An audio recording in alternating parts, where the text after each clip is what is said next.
Hey guys, this is Warhawk Beyond 2040 and welcome to another edition of the Wrestling Discussion Series. And today I am going to be talking about The Mortician, the story of Paul Bearer, which is part of the 30 Days of the Deadman leading up to Survivor Series.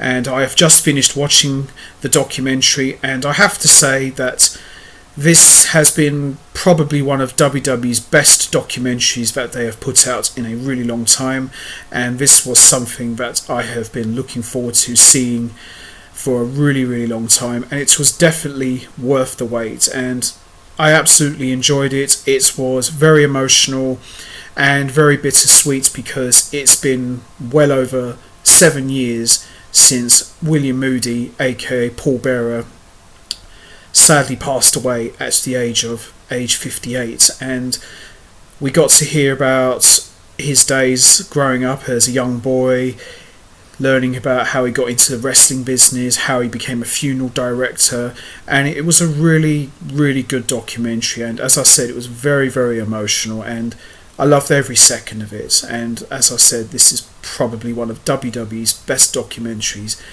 that they have put out in a really long time, and it really delivered. And we got to hear from a number of fellow legends. We got to hear from Michael P.S. Hayes, we got to hear from Kane, we got to hear from Mick Foley, we got to hear from Vince McMahon, and of course we got to hear from The Undertaker himself. So it was a fantastic documentary, and if I was to put together the top 3 managers in wrestling, number 1 I would probably put Paul Heyman, number 2 I would probably put Paul Bearer, and number 3 I would probably put Bobby Heenan, because those 3 represented 3 different eras of wrestling. Bobby Heenan for the 80s, Paul Bearer for the 90s, and Paul Heyman for the 2000s, and they're so iconic but in different ways. Bobby Heenan was more comedic, Paul Heyman was more like mouthy, in your face sort of manager, and Paul Bearer was of course creepy personified. And Paul Bearer as a manager, he's so iconic, and I remember the first time when I started watching wrestling, the first time I actually started watching it was We Got Sky in 1992, and they used to show WWF Superstars on Sky 1, and one of the first guys I saw was The Undertaker and Paul Bearer, and I remember seeing Paul Bearer and The Undertaker. It was like something out of Hammer Horror, like the old 30s Hammer Horror. You know, you had the big Frankenstein guy in The Undertaker, didn't really speak much, and he was just standing there still like a statue, and you had the creepy Paul Bearer right next to him going, oh yes, you know, he was like a bloated Gomez Adams. And the relationship between Paul Bearer and The Undertaker is the stuff that wrestling legends are made of, and they were creepy but you loved them, and that's what made them so unique, because Paul Bearer did all the talking and The Undertaker would just stand there with all that big coat and hat and his hair covering his face, and he'll just say rest in peace. You know, that was just brilliant, and they did it for years all around the world, and they covered how the two of them met each other. It's very interesting that Mark Calloway and William Moody actually met each other in the 80s. I didn't know that. I know my dad did mention to me that they had crossed paths, but to actually see that they met each other pre-WWF/WWE was very interesting. And we got to learn that Paul Bearer started out initially as a wrestler, although he wasn't very good at it, so it was cool they covered those aspects. And we saw his days as Percy Pringle. He was the manager of the late great ravishing Rick Rude, and you could see that William Moody had a real passion for wrestling, and he was so damn good at being the heel manager, and that's what worked. And we saw how Undertaker and Paul Bearer got together. They got together in February 1991 when Brother Love handed over the reins to Paul Bearer, and the magic happened from there, really. And they stayed together for well over 6 years, and as we all know, Paul Bearer betrayed The Undertaker in 1996 at SummerSlam when he hit him over the head with the urn and went with Mankind. Undertaker talks about that and said, "I don't think it was time yet." He understood that the Undertaker character needed to grow, but I don't think it was time yet. I probably agree that it wasn't time yet, but they've been together for 6 years, and I suppose the change helped, and it worked. It worked at the same time, it really did. And Undertaker talked about his relationship with Paul Bearer outside of the ring. They said that they were very good friends, and just like me, he lived that character 24/7 in and out of the ring, and that's what worked. So you see old archive footage of Paul Bearer and Undertaker walking out on the street together in character. It's really weird, but at the same time it's me, because they were really dedicated to their characters.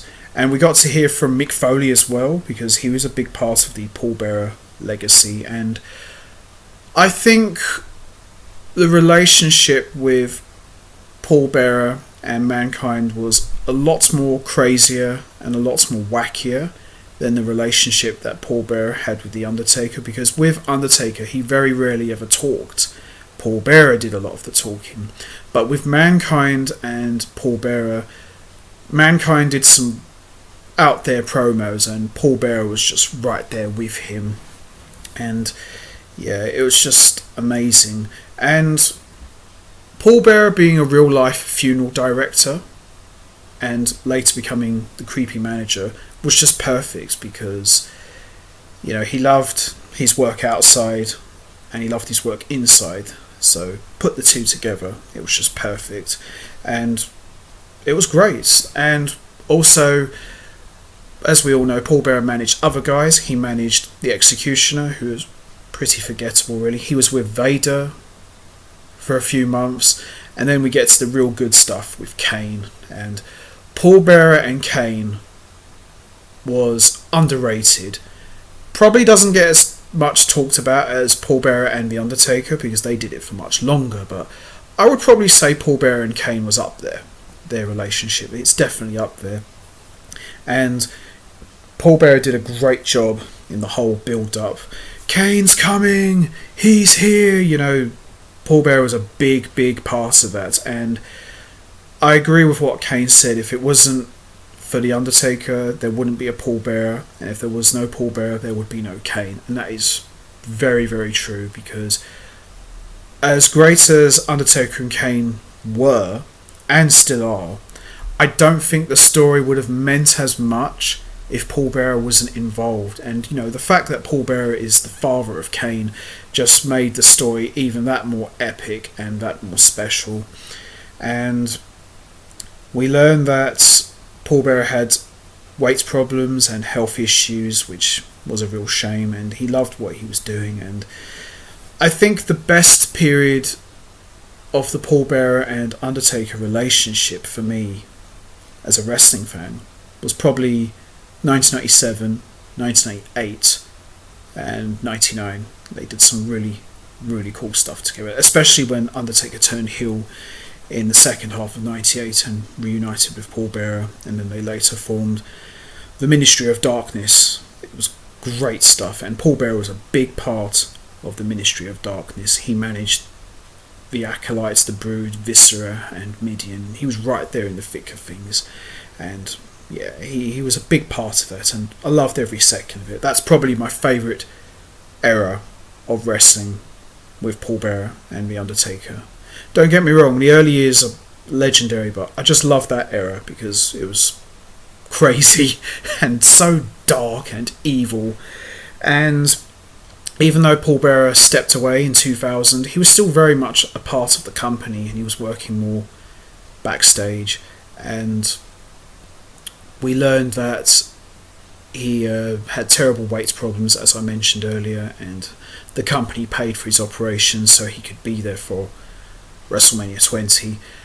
Now, Undertaker going back to the deadman gimmick at WrestleMania 20 was a huge deal, and I had no idea that Paul Bearer was going to be there, and I suppose in a way, Undertaker going back to his dark roots, you needed to have him there, and Undertaker even said that if I'm going back to this character, then Paul Bearer's got to be there, and he's right, and it made that moment even more special, to see Undertaker back as the Deadman at Madison Square Garden with Paul Bearer back by his side, facing Kane. It doesn't get any better than that. It was a great moment. It's probably one of my favourite Undertaker Paul Bearer moments of all time, certainly in the top 3 for me. And they talked about his final run in 2010 when he came back and reunited with Taker, even though it didn't last very long because Paul Bearer was mostly with Kane during that period, but it was still great having him back. And as we learned over the course of the documentary, he sadly passed away because he lost his wife, and a lot of people said that he grieved himself to death because he loved his wife so much and he was just waiting to be with her again. Really got to me. It was a very emotional moment. And they talked about the angle with CM Punk using Paul Bearer's death in the storyline. It was a little bit distasteful to some people, but I agree with Undertaker that Paul Bearer would have loved it. And even Bruce Pritchard said, no, I can imagine Paul Bearer's up there right now saying, oh yes, getting to be part of WrestleMania 29, and Undertaker beating CM Punk and going to 21-0, dedicating his victory to his late friend. Great moments, very, very bittersweet.